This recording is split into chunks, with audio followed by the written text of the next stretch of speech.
The moon is falling. The moon is falling. You, green boy with the fairy. The moon is falling. What are you going to do about it? Did he just call you a green boy? Who does he think he is? What is he talking about? The moon is falling. Can't you see it? Look, it has giant teeth How and does the moon fall?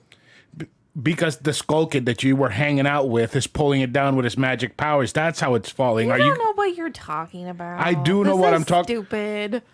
Listen, I'm pretty sure we've had this conversation like 5 times already because I don't even know who you are. That green kid that you're with keeps playing that little magic. He has a name. Gourd flute, and it keeps rewinding time. Gourd flute is my thing. Listen, I don't know what you mean by your thing, but I do know that it's still Zelda Month, and this is Majora's Mask.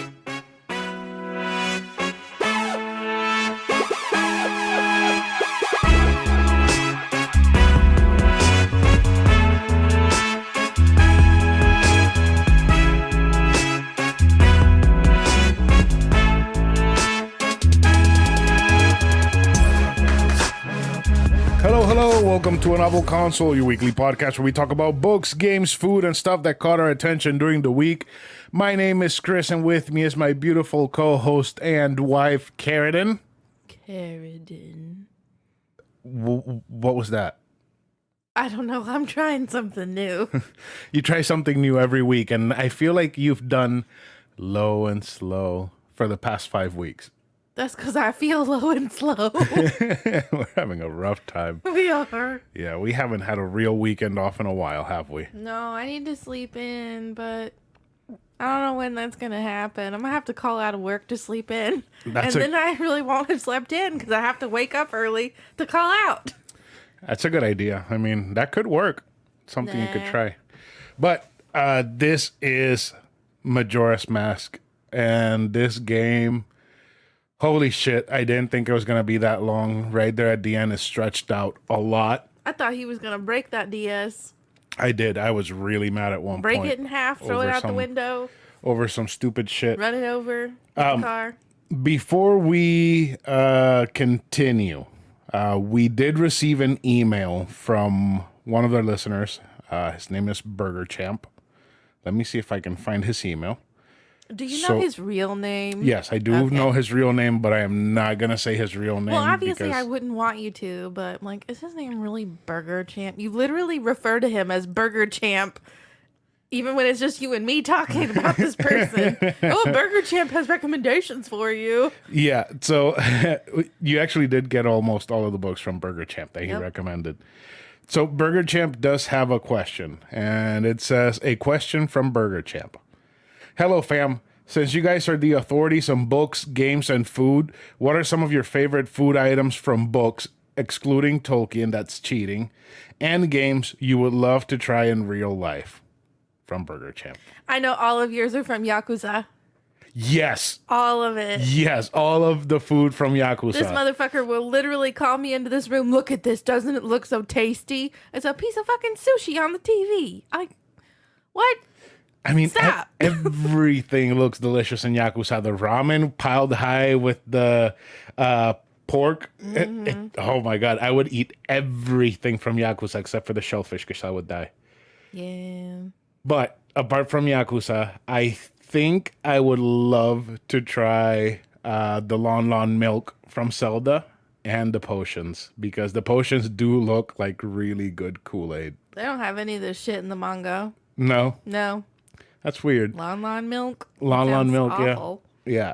What about you? What would you eat from books or games or whatever? So this one's incredibly realistic, but with the fire on high, it's about this girl who wants to be a chef, and it's just all food and her coming up with her own recipes, and she's Dominican. You would eat that shit up. Mm-hmm. Yeah. Now that you said fire on high and she's a chef, I would eat everything from Battle Chef Brigade too. Okay, yeah, that's an obvious one. Yeah, oh my God, that and especially Harry Potter, even though Harry Potter's canceled. But we can eat Harry Potter's food by going to Universal. We can. The pumpkin pasties, those are really good. Mm-hmm. I really like those. and the butterbeer. The frozen butterbeer and the hot butterbeer. that I'm the not- regular butterbeer is not good, but the frozen and the hot. And the food at the Three Broomsticks is really good. The place with the fish and chips? No, that's the Leaky Cauldron. The one in the other park. I don't. The Three Broomsticks. Never been there. Really? No, never been there. They would. They have a whole platter of like roast chicken and potatoes. You would go to town on those potatoes. So good. And corn. And I don't remember what else. So good. All right. Might have to try that someday. And pear cider. Oh, what about the Tea Dragons tea from you wouldn't I didn't feel any particular desire to for drink that, tea? you know? Weren't you saying around that same time I want a hot toddy? Well, yeah, but it wasn't like, oh, I wish I could step into the pages and try their tea. It just made me want some tea. Like, I feel like it's different. You know what I'm saying? Yeah. Like, with the Fire on High, I wanted to eat literally every single recipe she made, even some of the stuff that sounded crazy. And you know, even though it's cheating, I would eat some of the Middle Earth food again from... I would eat a cherry tomato and let it squirt open on my Oh, face. God, that sounds so nasty. Just cherry tomatoes. After that scene, they've been ruined forever. The food from Cloak and Blaster? Yes, from Cloak and brunch? Blaster. That brunch, that was That really Scotch good. egg? That Scotch egg, yes. And what was it? The oatmeal. And Oh, the my avocado God. toast? And That the oatmeal was avocado toast. amazing. Wow, it was so good. It was so much food. And what? Wasn't it like just $50? Yeah, for a 4-course meal for 2 people. That is insanely Well, cheap. no, I think it was $50 per person. That's still not a bad price. And 2 drinks. Was it $50? I think it was $50 per person. Huh. I remember paying for it and being like, oh, this is painful. Not as painful as what we're going to do in August, but that's another story. What are we going to do in We're August? going to MegaCon. Oh, right. Yes. Right. Because the Hobbits got rescheduled. Right. Which works out for the best because we were hella broke last year. We couldn't have done this. Yeah, we were saying for the wedding. We're just sort of broke now. We're mostly broke, but we were hella broke. Mostly broke. So, are you ready to go ahead and get into the manga so that we can discuss all of this? Because we have I'm so ready. a lot to talk about today. I'm so ready. I'm so ready for all of this to be over. This little kid is weird. What little kid? Link. Okay, well, we'll talk about that in a bit. All right, so this is discussion time.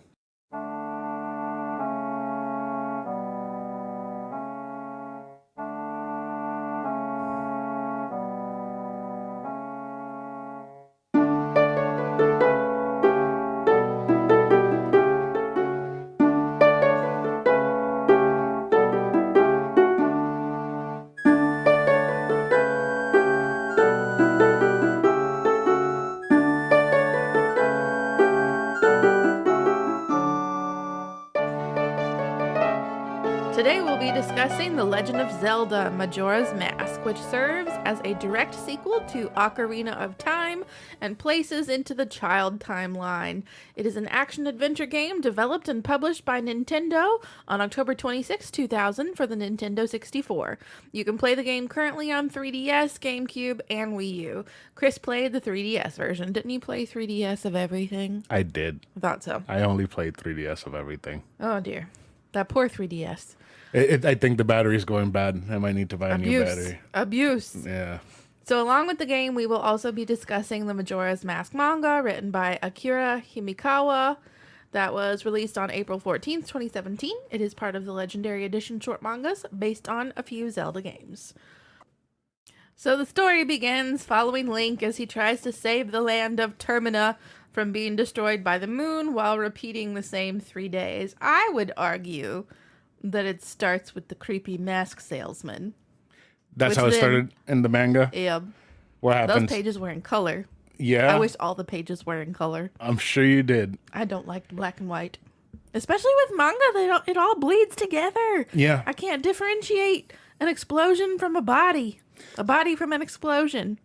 See, if you would read Gantz has really high detailed drawings, and it's all black and white, so it all just looks like one giant blob, which the more you look at it, more details you see. I wish it would be in color, but Yeah, the more I read of these three, the more I'm like, why the hell did I ever read manga? This is awful. It's so hard. It's so hard. But the colored parts were okay. So basically, the manga does start with the creepy mask salesman shows up to town. Fun fact, kids, if they say, I'm not creepy or suspicious, with no prompting, they're probably the creepiest and the most suspicious. the suspicious. Just a thought. The mask salesman honestly looked like the Green Goblin to me. What's so Green Goblin-y about him? I think it's his slanted eyes and his pointy ears. They all have pointy ears. Everyone. But his face is like squished, kind of like what's his name? Willem Dafoe? Yeah, Willem Dafoe. He looks a lot like Willem Dafoe. Oh, Jesus Christ. That's what it is. He looks more like Willem Dafoe than he does the Green Goblin. But yeah, it is interesting to me how the mask salesman doesn't really seem to be talking to anyone, because it's like written as if he's talking to you, the reader. You only see him until it like comes time to grab the mask, and then you see a hand, and like I kind of just read it as me being the person taking the mask. Then What boom, mask? It's Skull Kid. Majora's mask. Okay. Yeah. So Majora's mask being taken by Skull Kid. So it was Skull Kid taking the mask. Yeah, but it makes it feel like you are the one that he's talking to and taunting with his masks. I see. So Skull Kid takes the mask, and the creepy salesman's just like, oh, this is bad. Evil laugh. This is actually exactly what I wanted to happen in my not creepy, not suspiciousness. And Link is a wandering swordsman? Because then that little bit ends, and we go to Link, and he's a little wandering swordsman going to teach grown-ass men how to play swords. So he was 11 in Ocarina of Time. With the time jumping, it was 7 years, so that's 18. So he basically did have the experience of a full swordsman adult. So he would be considered a swordsman because he still remembers everything. And he still has those skills. So, yeah. Well, this whole little intro bit is basically just setting you up to remember everybody thinks he's a kid, but he's not. He's actually the hero, and he knows all the sword skills, and he's way better than grown men. The hero of time. So then, while Link's hanging out with these grown-ass men, he's like all sad, and he's thinking about Navi and how he lost her, and he thinks he sees her while riding Epona through the woods, but it's actually a trick by evil Skull Kid with the mask. And here we go with the hey-hey-heys again. You really hate those It drives me nuts. It doesn't make any damn sense. But then Link like falls into this dark realm looking place, and he winds up with a mask, which is the Deku Kid. The Deku mask? Yeah. Yeah. He looks like do you know Mr. Bill, the Play-Doh man that was on like Saturday Night Live skits, I think? No. This is ancient. Yeah. Gramps had VHS tapes of Mr. Bill. Was that his name? But he was a little Play-Doh man. Go look up Mr. Bill if that's the right name. I don't know. I don't know Pause. if that's the right name. Yes, it is Mr. Bill, the Play-Doh man. He's very inappropriate, and I thought it was for kids because he's made out of Play-Doh, but Granny wouldn't let Gramps let me watch it because it was Lord. bad. But that little circle mouth that he had. Reminds you of a Deku. Yep, that mask that Link was given. So then this other fairy, I think Tattle, who looks exactly like Navi, because they all look exactly the same, Yeah. shows up and says Skull Kid may have gone to Clocktown. Something seems off about Clocktown, but we're not exactly sure what. Turns out that Ingo from Lon Lon Ranch is there, and that's just totally glossed over. It's like, why is Ingo here? And then it's never mentioned again. Never. I only know about it thanks to you explaining that. It's not explained. So it's basically a little bit of the story behind the game. When Ocarina of Time came out, the director of the game wanted to work on the next Legend of Zelda. He wanted to do something completely new and different. And supposedly Shigeru Miyamoto, the creator of Zelda and Mario, said, okay, if you can make a sequel in a year to Ocarina of Time, you can work on whatever you want.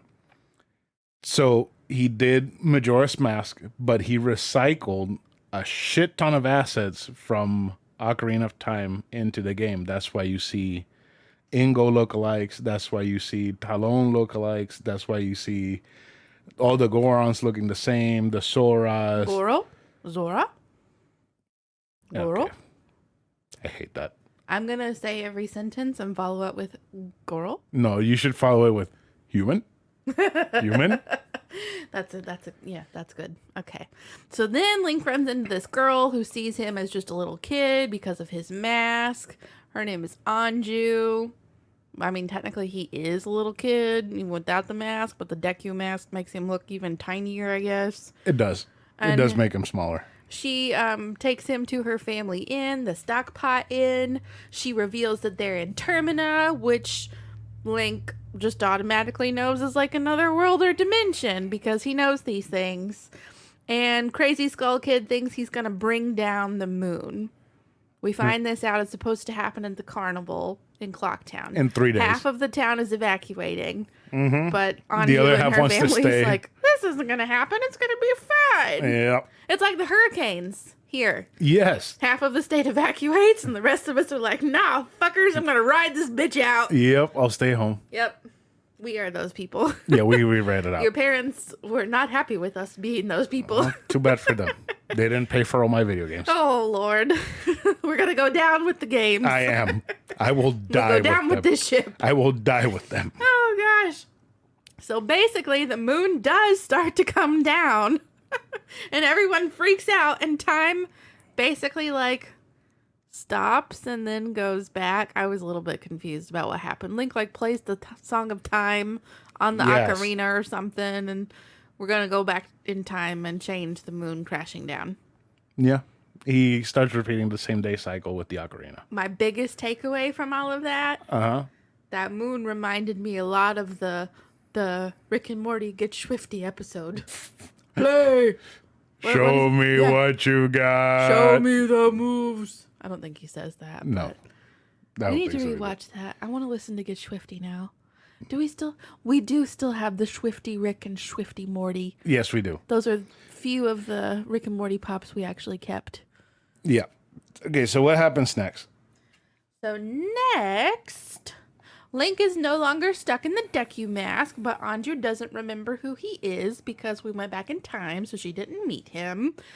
Plus, she didn't meet him looking like that, so whatever. Link decides he wants to go to the Great Deku Palace. They're about to burn him at the stake at the Deku Palace, along with a bunch of animals, because they think that he and all these little animals are responsible for stealing their Deku princess. This is not, you have no idea what I'm talking about. No, I know what you're talking about, but this doesn't, like, it. Something like this does happen in the game, but not this. What? I'll tell you when it's my turn. Okay. Because I am going to run through the entire story. So, like, this big Wood King guy comes out of nowhere and is like, nah, bitches, I took your princess because y'all pissed me off.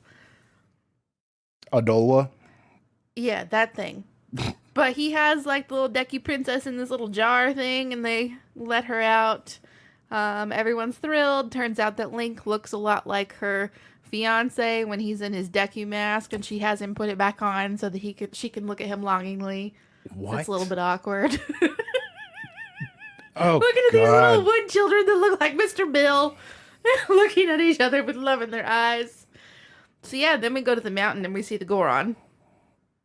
Which one? Darmani? Yeah. No, it wasn't Darmani. Darmani. Darmani? Yeah, Darmani. Yeah. So what happened with the Deku people? I'll go through the whole thing. I'll go God. through the whole story. I'm Okay. reading your notes as long as you are. Okay. So then we go to the mountain. We run into Darmani. He's all sad and shit, and he can't go back to his village. I don't remember why he can't go back. But he tells Link all about this little kid in the village who probably misses him a lot. And Link's like, I'll go tell him for you because I'm the hero. Darmani dies and leaves behind a mask. Everybody dies and leaves behind a mask. Link puts on the mask and looks exactly like Darmani, a Goron. He's very short and very chubby. It's like all these masks make him short. Than he already is.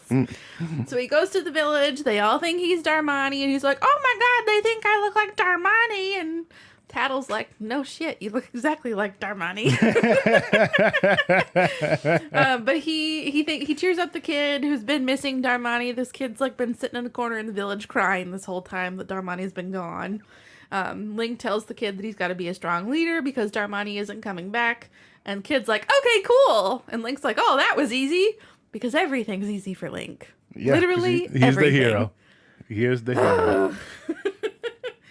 So Link then puts two and two together and realizes that the essence of Darmani was left in the mask, his spirit of justice. And that broke Majora's curse, which also like killed him, but made the mask fall off.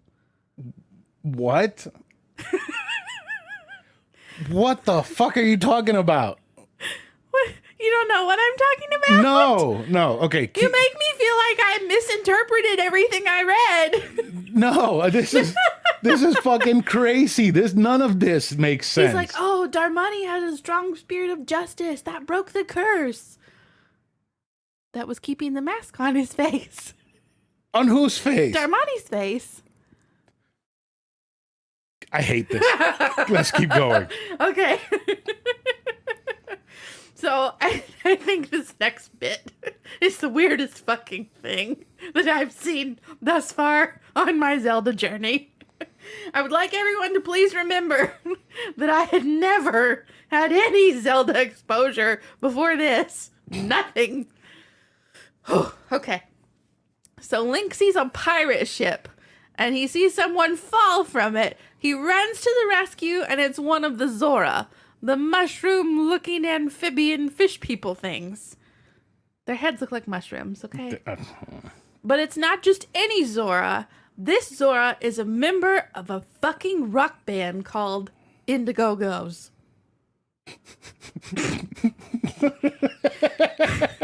He plays like this ocean creature's spinal cord guitar. The Zora guitar. I can't. So this Zora dude, Mikau, he says that the lead singer of the Indiegogo's was getting ready for a show at Clocktown for the carnival before the moon started coming down. And then she gave birth to a weird egg. It just says weird egg. Like, it doesn't explain why the egg is weird. Just says gave birth to a weird egg, lost her voice, and then pirates came and stole the egg. Like, what? Why did the pirates steal the egg? What made it weird? What the fuck is going on here? He tells Link that he's got to go that Link has to go save the egg from the pirates or the egg will die. Like, we just met, but you got to go do this for me. He and Link play some weird music together. On the spine guitar and on the Ocarina of Time. I can't. I don't know why they couldn't just like summon the egg back to them with this combination of instruments. But that was the Zora's gift to Link for helping in the mission. A song. He was going to play a song for him. They play the song together. Jesus This Christ. is the most janky ass shit I've ever read. Okay. Then, lo and behold, you guessed it, the Zora dude fish dies, and a mask falls off of him.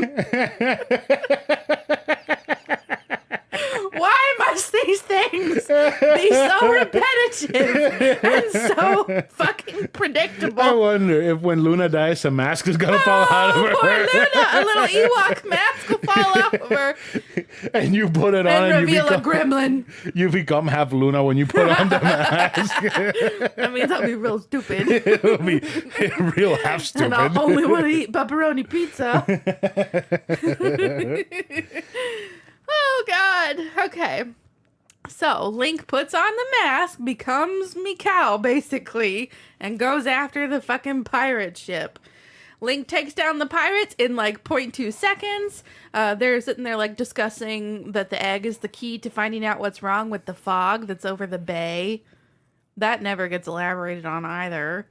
And Link just, like, Jumps in, starts fighting all of them, and it's over in a page. Then this giant sea turtle, I'm gonna call him Crush. Cowabunga, dude. You know what is it? Okay. What is it that they're cruising through? The channel? That turtle in the game is a god. It's Crush. It's not Crush. It's a god. You know, Crush was my nickname at one point in high school. Why? Did you drive Because a forklift? we loved finding...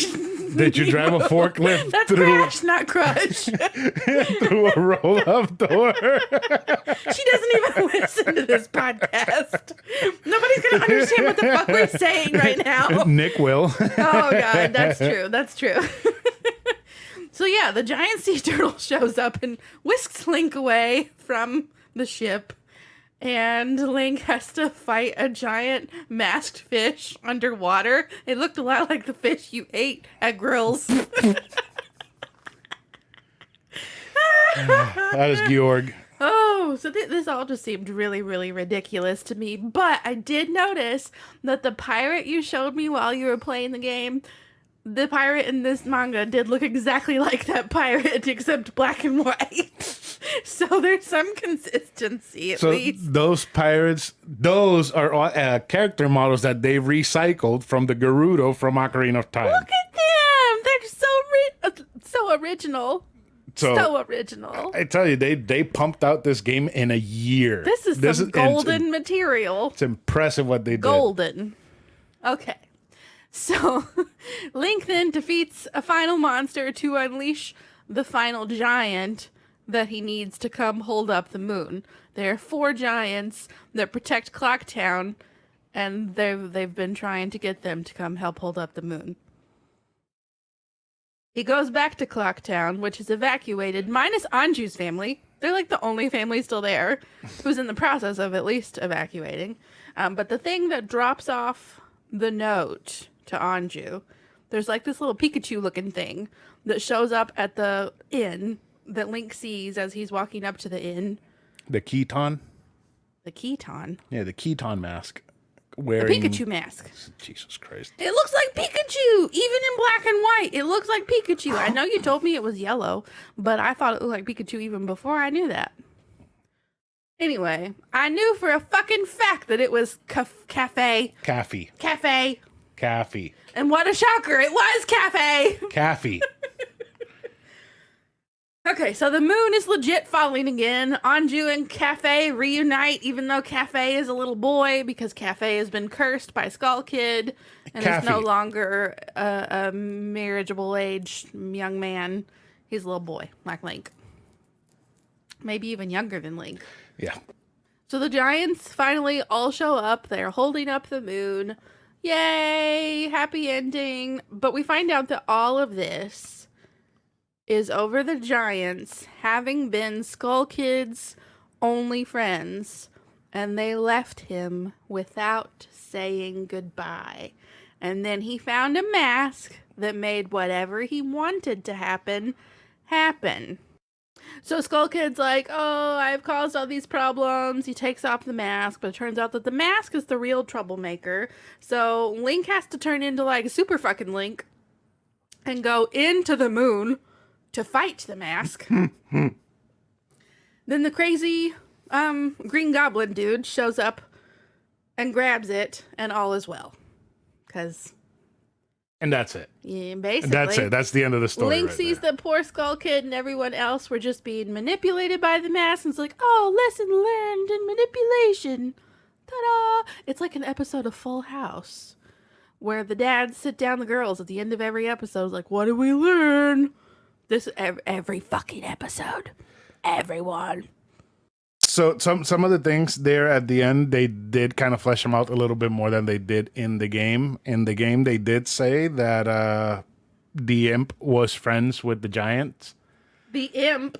The imp. That's Skull what they call Kid. him. The imp. Skull Kid. But they left to create the world, and they never came back. So he hated the world. Because he hated the world, he said he was going to destroy them all. Oh, that's fucked up. Yeah, and that's why he stole the mask when he did. So apparently the giants told him, don't try to destroy the world because we will kill you. And the imp said, okay, I'm not going to do anything. And he apparently ascended to heaven afterwards. So The Legend of Zelda is a story of religion. It We does have definitely took a religious tone there. it does have a lot of parallels. So, Oh, and Skull Kid decides that he's friends with Link now, and he draws a cute little picture of them on a tree trunk, and he's like, I know he'll come back someday because we're friends. oh, Link is never coming back. Believe me, he and dies Skull away. Kid's gonna go crazy again. Link dies away from Hyrule, and that creates some problems for the future and whatnot. So, Link dies? yeah, in like of old age, being a warrior and whatnot. When And does he get old? Because he seems to be stuck as a little boy for they've ever. never shown that, but yeah, apparently he grows old, he dies, and all that stuff. So he and Zelda get married. No, he doesn't marry Zelda. It doesn't work like that. The only game That's where it because kind they're of siblings. the only game where it kind of works like that is in Skyward Sword, and I'm not really sure because I haven't played it. So, all right, let's go into the game. So Link does start in the Lost Woods looking for Navi. Skull Kid shows up and steals Epona and turns Link into the Deku Scrub. Side note, Link finds a dried up Deku stump that turns out it is the son of the butler from the Deku Palace. And the butler from the Deku Palace didn't know that his son had died. So Link is wearing his mask. Yay! Is that why the princess thinks that Link looks so much like her beloved? Yeah, but I don't think that when they were writing the manga they did pay attention to that, because it's just like a little flash in the end that you see and like one mention in the entire game. So if you're not paying attention, you're going to miss a lot of insinuations and stuff that, you know, are kind of important to the story. So Link meets the Happy Mask Merchant, who asks him to get the ocarina back and Majora's Mask. Link then finds a stray fairy that asks him for help to restore her so that she can give him magic powers. And then Link breaks a balloon that a child was trying to break. Apparently the kid is part of a gang of little What? kids in the town. A gang? Yes. I tell you what, these kids and these things, manga, game, whatever, they're little bitches. They're They're assholes. bitches. So that kid makes Link find them all so he can give them the code to access their secret hideout. Oh my god. But they kind of don't want to because Link is a Deku at the moment, right? Right. And before we continue, I forgot to say this. So I'm going to try to do this more often where I just find a game that I think is completely batshit and I'm going to tell the entire story to Karradyne and just hear her react, because I'm pretty My sure... reactions are fun. Yeah, I'm pretty sure she's going to have quite a few reactions with the story of this game. So Link goes into the hideout. The hideout leads out to an observatory in which Link sees the moon for the first time. As he's looking at the moon drops a tear called a moon's tear.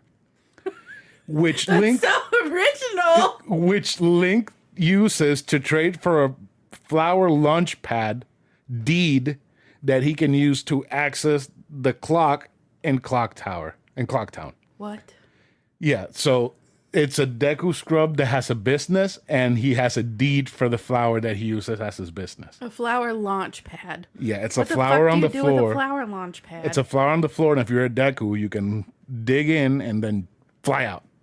What's the point? So you can fly if you're a Deku. Your business is to fly? How do you make money? That's his storefront is the launch pad. What? Yeah. So then Link goes into the giant clock, right? Mm-hmm. When it turns into midnight, Link goes in. He fights for the first time the Skull Kid. All he does is just shoots a bubble at him. The Skull Kid drops the ocarina. Link grabs the ocarina because he's a Deku. When he pulls it out, he pulls out a set of pipes that he uses to play the Song of Time that he remembered that Zelda had taught him when he was in Hyrule. Oh my god. So Link rewinds time by accident. So before Link rewinds time back,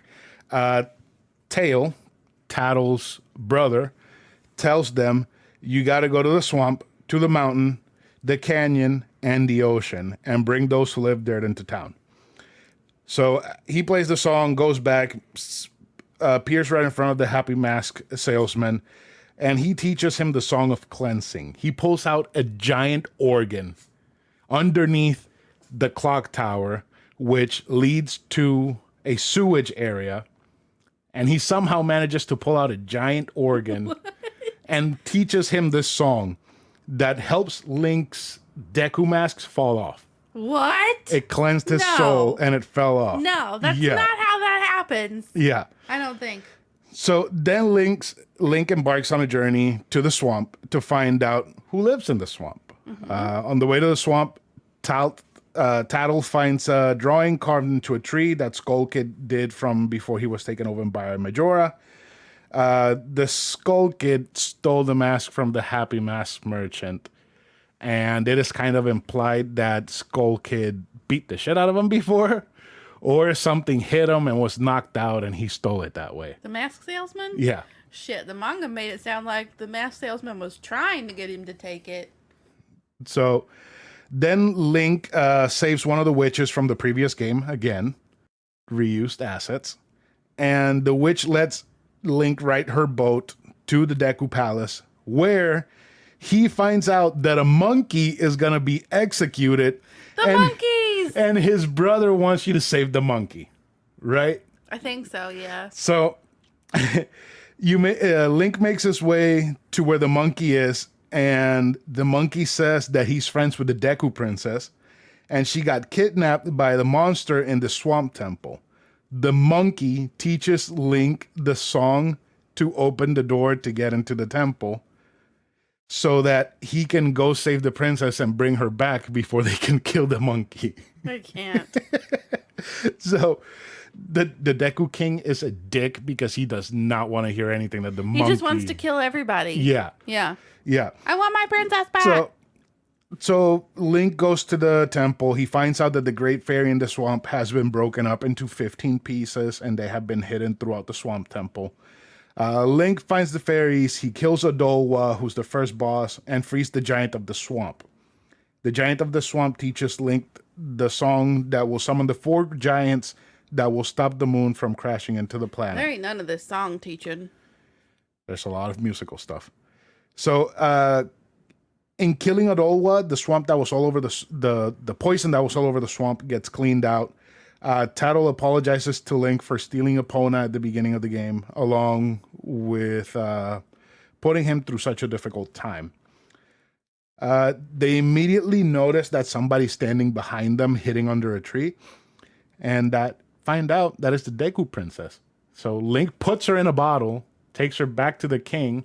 What the fuck? They saw her in a bottle and broke her out of the bottle. No, Link puts her in the bottle. What the hell? So when Link gets to the palace with the princess in the bottle, the monkey is being held over what looks like to be boiling oil.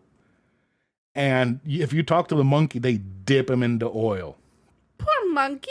It is that I remember seeing that when I was a like kid. A chicken wing. I know. I remember seeing that when I was a kid, and I freaked out that they were dipping this poor monkey in hot oil. That's so sad. And the monkey was trying to save the princess. It's not like he stole her. That's bullshit. So Link frees the princess in front of the king. She beats the shit out of the king for trying to kill his monkey. Yeah, I remember she was mad at the king for being so crazy and not listening to anyone. He terrible, terrible dude.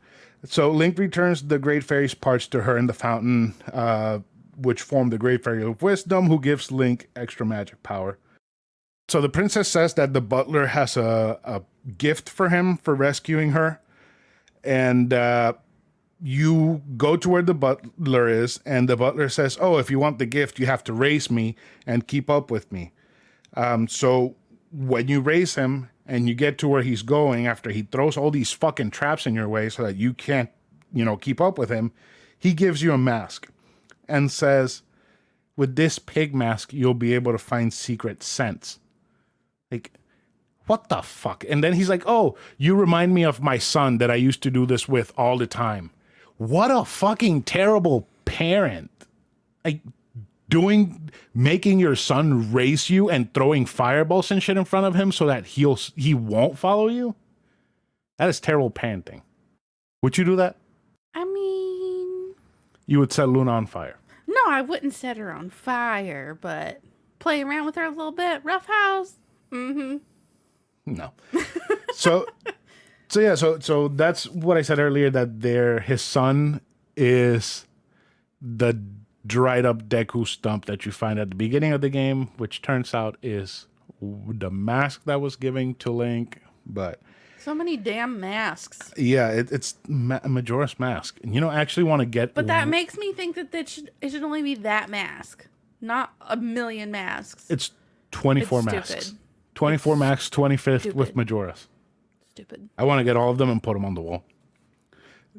So then Link heads to Snowhead Mountain, which is where the Gorons are, Darmani! to find the second giant. Goro? He finds the mountain completely frozen over, and the Gorons in the mountain are about to freeze to death. Goro? Link runs into Kapora Gabora. Goro? Remember him? No. The giant owl from Ocarina of Time? Yes. Yes, so you run into him for the one and only time in the entire game. He guides him across some invisible platforms to a cave so that he can find the lens of truth, which allows him to see the dead and what is hidden. Link sees the ghost of Dormani, a fallen Goron chieftain who guides Link to his grave. Dormani died trying to stop the demon in Snow Peak Mountain and was blown off by a gust of wind. He asks Link to heal his sorrows, which he does by playing the Song of Healing, granting Link the Goron mask. Goro? There was only one Goron in the entire game that said that, and while he said it, he was asleep. Goro? That is so annoying. Please. It is very annoying. Please stop. It is terrible. And you want to know something funny? What? The giant gust of wind that killed Dormani was done by another Goron. Are you serious? A giant invisible Goron. That's bullshit. He blew him off the mountain. But as Dormani, I'll get to that in a second. So Link, as Dormani, pushes Dormani's gravestone to reveal a hot spring underneath. With the water from the hot spring, Dormani frees the Goron Elder and informs him that his son won't stop crying unless he comes back and see him. The Goron Elder teaches Link the beginning of a lullaby to put the baby to sleep while he goes to investigate the demon in Snowhead Temple. Link plays the song for the baby, who teaches Link the rest of the song. Once the baby is asleep, Link uses it to put the giant Goron on top of Snowhead Temple to sleep. The giant Goron falls off the cliff. Oh my god. So it's like, either you die, and if you die, you have to pay them back by killing them. So Link rescues the fairies inside the temple, the same as in the previous one. He kills Got, which is the giant stampeding bull, lifts the winter curse off of the Goron villages. Link returns the fairies to the Great Fairy of Power, and they grant him the upgraded spin attack, which is fucking useless. Afterwards, Link heads to Romani Ranch to save Epona.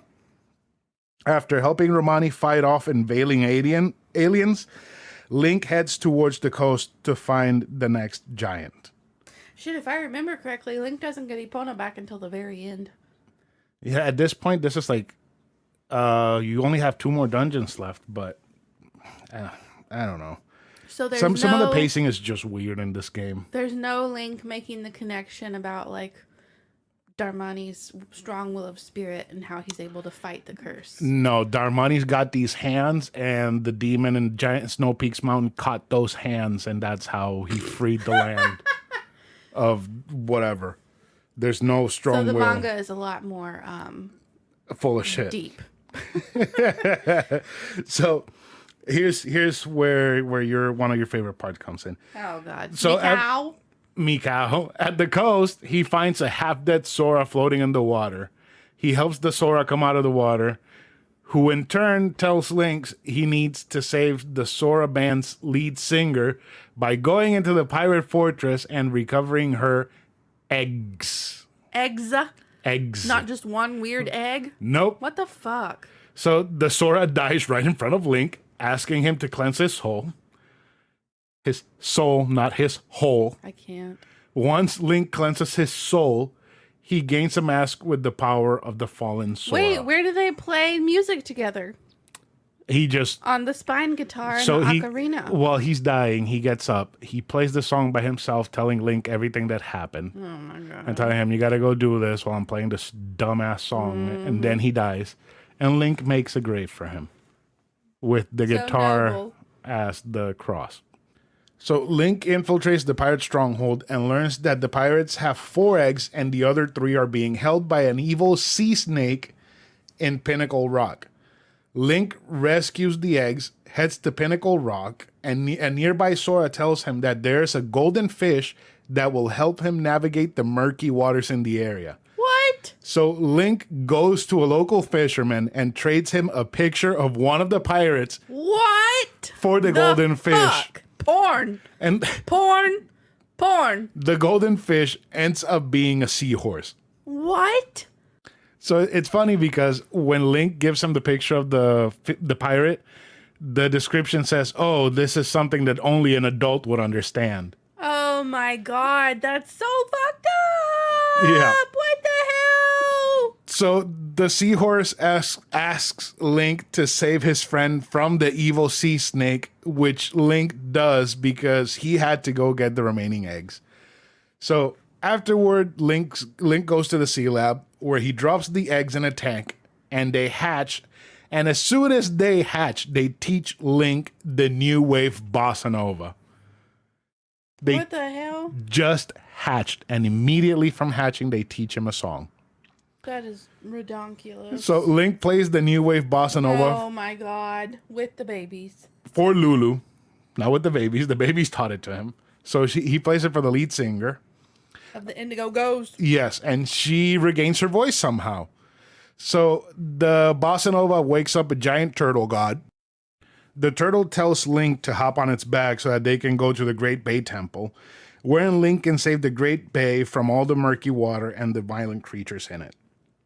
So Link goes inside, rescues the fairies, kills Georg, freeing the giant inside who promised to help as long as they save him, in between quotations. Link returns to the Great Bay, which was cleansed, and the Sora Band is ready to perform again. And now we go to probably everyone's favorite quest in the game, and it's actually a pretty good quest. I did enjoy it. This is the Kafi and Anju quest. Cafe! So the quest starts by getting a mask from Kafi's mom so that you can investigate his disappearance. You see the postman hand Anju a letter from Kafi. You scam Anju out of a free room that was supposed to be for another Goron with your exact name. Wait, what the fuck? Yeah, so you put on the Goron mask and turn into Darmani. You talk to Anju, and she thinks you're the Goron named Link that's supposed to come and stay at the hotel. What in the world? So she gives you the key for the room. So then you talk with Anju wearing Kafi's mask, and she asks you to meet at midnight. When you meet, she says that the letter was from Kafi, and she cannot believe that he's disappeared. So she asks you to deliver a letter to a mail receptacle so that it can be delivered back to Kafi. So you sneak into Kafi's hideout while he's getting his mail, and you find out that it's behind the curiosity shop where they sell all the stolen goods from Termina. This is all new shit. Yeah. And he tells you what happened to him. He was turned into a child by the Skull Kid and then had his wedding mask stolen by a Sakon, a local thief. So he asks you to deliver a pendant to Anju so that she stays and waits for him. Once you deliver the pendant, she says that she will stay and wait for him to come back. You go back to talk to Kafi and find out that he saw Sakon and followed him to his hideout in Akana Valley. There you wait with Kafi for Sakon to come back so you can both sneak in and steal the mask. Link and Kafi get the mask back. Kafi returns to town to meet with his beloved Anju. Kafi arrives at the inn exactly 1 hour before the world ends. Tattle makes a comment saying they're lovers, but they look just like mother and child. Yes, that same line is in the manga. It's really, it's something. Uncomfortable. Just a little. Yeah. Just a little. So Anju and Kafi, they exchange masks as wedding oaths, and they give unmasks the Link for being the witness to their union and urge him to find shelter because they are going to wait for the morning together. Oh. Link rewinds time. Again. And it all meant nothing. Just another check mark in his quest. Oh my god. Fuck that kid. So then Link heads to Ikana Canyon to find the last giant. He finds a grave that belongs to a musician called Flat, who teaches him the Song of Storms. The same Song of Storms from Ocarina of Time. Wow. How original. Wow. So this is where the Song of Storms originated. The reason why I'm highlighting this is because the Song of Storms you learn in Ocarina of Time when you're an adult. The guy who teaches it to you learned it from a kid. So when you learn it from him as an adult, you go back to the past and teach it to him as a kid, creating a time paradox. So nobody knew. That's so wackadoo. So nobody knew. So, Jesus, my mind can't even, like, Exactly. process that. So, like, I get it, but the song does have an origin. I just don't know if the one in Ocarina of Time is the same one or not. But it does have the same notes and the same melody, so it should be. Flat says that he created the song to show his sorrow and anger towards his brother Sharp for selling his soul so that he could revive the Ikana royal family. You play the song for Sharp. He admits to his mistakes and asks that you speak to the king so that you may enter the temple and free the land. The song causes the river to flow again, which activates the water wheel in a nearby house. Inside the house, you find a father and his daughter, and the father has been turned into a Gibdo. a what? A Gibdo. What's a gibdo? A mummy. A mummy, yeah. Literally a mummy. And so Link plays the Song of Healing for him so that he can return to his former self. The Gibdo mask falls off and Link takes it. There's a touching moment where he's freaking out over being a monster, and the daughter comforts him by telling him that it was all just a bad dream he was having. Oh. Using the Gibdo mask, Link enters a small dungeon filled with Gibdos asking for specific things. Once you fulfill their desires, you find the Mirror Shield.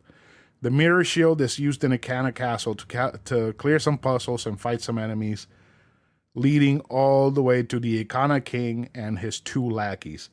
Once you beat them, the king tells Link he must save Ikana by closing the doors to the Tower Temple. He teaches you the Elegy of Emptiness, which creates a copy Elegy of emptiness. which creates a copy of each transformation you can equip. So you head to the Stone Temple to save the final giant. Link fights 2 giant flying centipedes called What? Twin Mold. What? It doesn't end What the there. fuck is what? It doesn't end there. So once Link kills the first one, a chest with a mask appears. The mask is called the Giant's Mask. Link wears it and fights the other centipede by turning into a giant. That's so fucking weird. He punches the fucking giant flying centipede to death. Wow. Yeah. So once the centipede is killed, Link frees the final giant, who is reluctant to help stop Skull Kid, Shame on him. with Tattle saying that the giant is sad.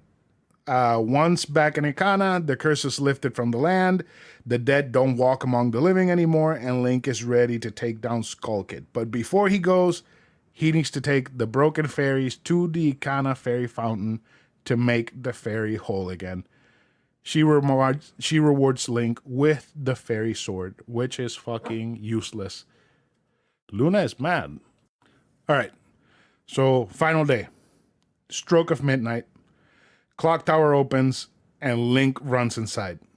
The Skull Kid is waiting, ready to pull the moon down on Termina and end all life on the continent. Because that's going to solve all of Skull Kid's problems.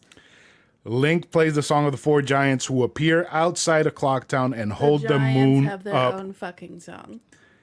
They hold the moon up from crashing into the town. Yes, they do have a song, and the first giant teaches it to you. Skull Kid passes out. Tattle and Tail are talking about how weak Skull Kid was, and he got what he deserved for not being strong enough to control the mask. The mask agrees and tells them that Skull Kid was just a puppet and that his time is over. He flies up to the moon, promising that he is going to consume everything in the world. Tattle and Tail argue about leaving, with Tail saying he's going to the moon to finish the job with Link. Tattle, being the older sister, doesn't want that to happen, so she and Link head for the moon to stop Majora's Mask. In the moon, there's a giant meadow with a single tree in the middle. Around the tree, there's children with masks of the bosses you defeated in the game running around. So there's one for Georg, Odalwa, Twin Mold, and Got. A child with Majora's Mask is sitting under the tree while the rest run around. You give a certain amount of masks to each child before running a specific gauntlet with them. And let me say this right now. Fuck Georg and fuck the swimming fucking minigame and mechanic in this goddamn fucking game. Okay. Tell us how you really feel. It is fucking terrible. Oh, is this the part where you were about to like break the whole fucking DS? This is the part that killed the game for me. You were losing your shit. This is the part that knocked all the points that I was going to give this game down. So basically, in the original 64 game, the swimming was done in a certain way that would accustom you to getting used to it. In this game, they changed it so that the way that you swam on 64, you could only do it now by wasting your magic meter. And your regular swim is just a regular swim. So because of that, you don't get used to the swimming in the game. And when you have a swimming part that requires precise movements like this fucking stage does, it becomes a fucking hassle. I tried that stage at least 8 or 9 times before I finally got it. You were losing it. I was going mad. I don't experience... I thought you were going to punch out the windows on the car. I don't experience gamer rage. This is one of those... It brought it out in you. That's how infuriating that is. Because I don't get mad at games. And this pissed me off. This literally made me angry. Not just because I had to finish the game, but because it felt like it was a hassle and a roadblock put in place just for the fucking fun of it. It was not fun, yeah. No, because the rest of the challenges were easy. One was a fucking gauntlet where you had to kill a couple of enemies. The other one was rolling around with the Goron. And then the other one was just floating around with the Deku. That's it. This one was just fucking impossible. The swimming in this game is fucking terrible. So after completing the bullshit gauntlets for the Mule Children had for Link, the Moonchild with Majora's Mask gives you the Fierce Deity Mask. The Moonchild asks Link to play good guy and bad guy, telling Link that he can be the bad guy and that all he has to do is run away. The final battle starts. The boss's masks float away from Link and hang themselves up on walls. Link transforms into the Fierce Deity and the battle starts. Link beats Majora and the reanimated mask. Majora transforms twice, with the final transformation being called Majora's Wrath. But Link kicks his teeth in. Majora disappears, and the moon turned out to be a construct of Majora that disappeared as soon as Majora did too. That's so stupid. So wait, do we ever see Majora? Yeah, it's literally the mask. Oh, that's the mask. Majora. That is Majora. Well, see, yeah. I thought that since it was called Majora's Mask, that like there was some evil mastermind behind all of this. No, it's literally Majora. The evil presence inside the mask is Majora, which ends up being just Majora's Mask is just Majora. Yeah. Okay. Yeah, so it's kind of redundant. So Link wakes up in Termina Field, surrounded by Epona, Tattle, and Tail. Near them is Skull Kid looking up at the 4 giants. The 4 giants tell him they never forgot him, and they still consider him a friend. They return back to their domains. Skull Kid thanks Link for the help and asks him to be his friend. The happy mask salesman picks up Majora's Mask and tells Link and his new friends that the evil in the mask has left, and that he will be on his way. Creepy motherfucker. Yeah, he's still creepy till the fucking end. Tattle thanks Link and urges him on to leave as they have to go to the carnival in Clocktown, and that Link needs to continue on his adventure. So basically, Tattle's like, okay, we're done. Fuck off. Luna, fuck Basically off. say that to Luna too. Yeah. Yeah, so We're almost done, Luna. yeah, we're almost done. So Link writes off. During the end credits, you see everyone you helped living a happy life and enjoying the carnival. You see Anju in her wedding dress. Oh, Anju and Cafe. Before the end screen, before the last thing you see Link riding Epona through the woods, searching for his lost friend again. So going back to search for Navi. Poor Navi. Then a tree stump is shown with a drawing made by Skull Kid of him holding hands with Link, Tattle and Tail, and the 4 giants behind them. And that's pretty freaking cute. The cutest and only cute thing about this whole thing. And that's how the game ends. See, I never really finished this game until this time.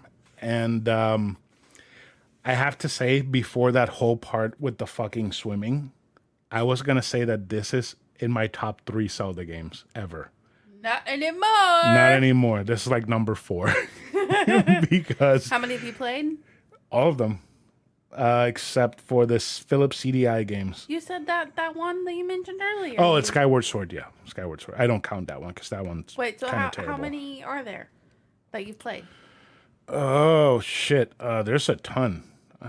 So it's still high. Yeah. Yeah, it's still high because I do like all the characters. I do like the stories they tell. I do like The repetitive nature. the repetitive yeah, but all the Zelda games do have the same repetitive nature. You know, it's find 3 things, get Master Sword, find 5 or 6 more, kill Ganon. This game broke that mold for the first time in forever, and Totally different villain. totally different villain to start with, and totally different land, no princess at Different all. dimension. Exactly. No Zelda. Exactly. I thought maybe that the Deku princess was going to be Zelda. And, you know, it's just different. And it's a good kind of different. It just has those few little things that hurt the experience in a large way. I was going to say that this game was a 5-star because of the amount of anger it made me feel, which I never feel during video games. This is a 4-star game. For being done in a year with just recycling assets, I think that's pretty fucking top notch. It's a 3-star manga. It was better than Ocarina. Yeah, after all that you said, oh god, it just sounds terrible. The weird egg. The weird egg. That's literally like not really explained at all. Yeah. Super fun.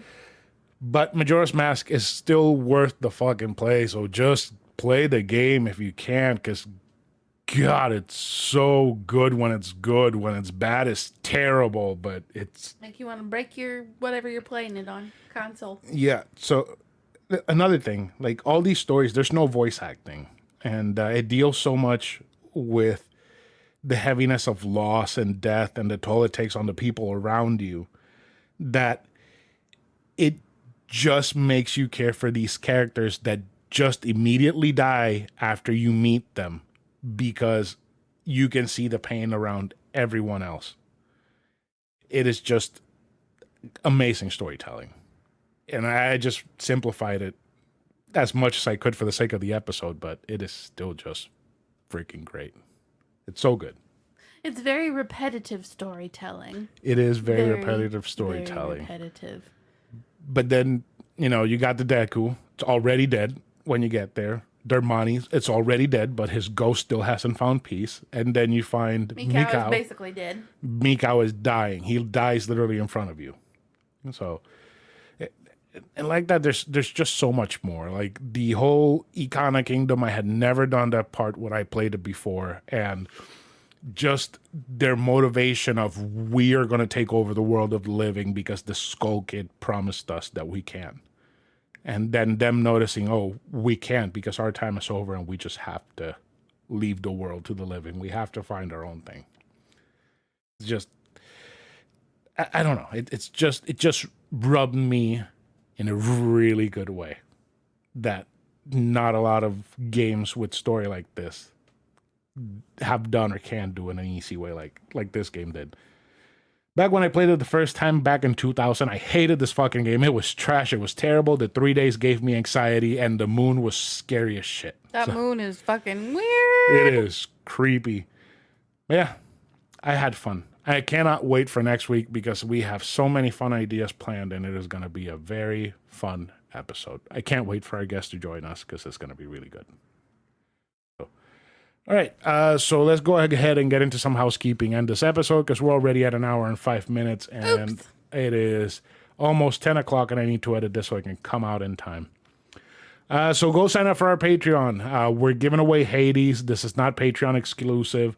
It's Hades, a $25 gift card to Barnes & Noble, and a $25 gift card to a restaurant of your choosing that we've reviewed. All you have to do is just go check out our post on Instagram. It'll give you all the instructions. We will announce the winner on the episode of the 5th. July 5th. July 5th. Apart from that, go follow us everywhere. We're on Twitter, @anovelconsole. We're on Instagram, @anovelconsole. Facebook.com/anovelconsole. We're on YouTube. Don't forget to tell your friends to listen to the podcast. It's a good podcast, I think. Is it? We're pretty funny. Yeah, we are We sometimes. say lots of bad words. We do. My mom has to pause it because she listens to it on speaker at work. Well, she shouldn't do that. Shame on her. Yeah. Don't forget to leave us a review on Apple Podcasts and Google Podcasts because that'll get you extra entries into the giveaway. And don't forget, email us at anovelconsole@gmail.com. We're still taking Zelda emails for next week. We will compile them into a whole email section that we will discuss with our guests, and it's going to be a grand old time. And our art was done by Metamorphic A. You can follow her on Instagram, and you can find her link in the show notes. Anything you want to say before we end the show, Karradyne? I could never have been a gamer Why? because I don't know how you do it. I don't know how you deal with the repetitiveness. Now I'm being repetitive in talking about how repetitive it all is. It's not... You have a lot more patience than I do. While you're playing, it's not... It is repetitive, right? When you think about it after the fact. While you're doing it in the moment, it doesn't feel repetitive unless it has really bad game design. So, an example would be Devil May Cry. You have the same attack combos, the same enemies, but because the way that the game is designed and because of the way that you can create the flow of the combat as you want it to go, it doesn't feel repetitive, even though it's literally you're doing the same thing over and over again.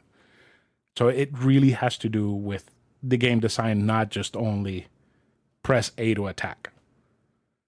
That's why it might have looked repetitive from the outside, but while you're actually digging in, it's really not. There's few little changes. I'm sure in storytelling, it's not that easy to overlook, but... No. All right, so that's it for this week's episode. You want to say goodbye, Karradyne? Goodbye. Goodbye, everyone.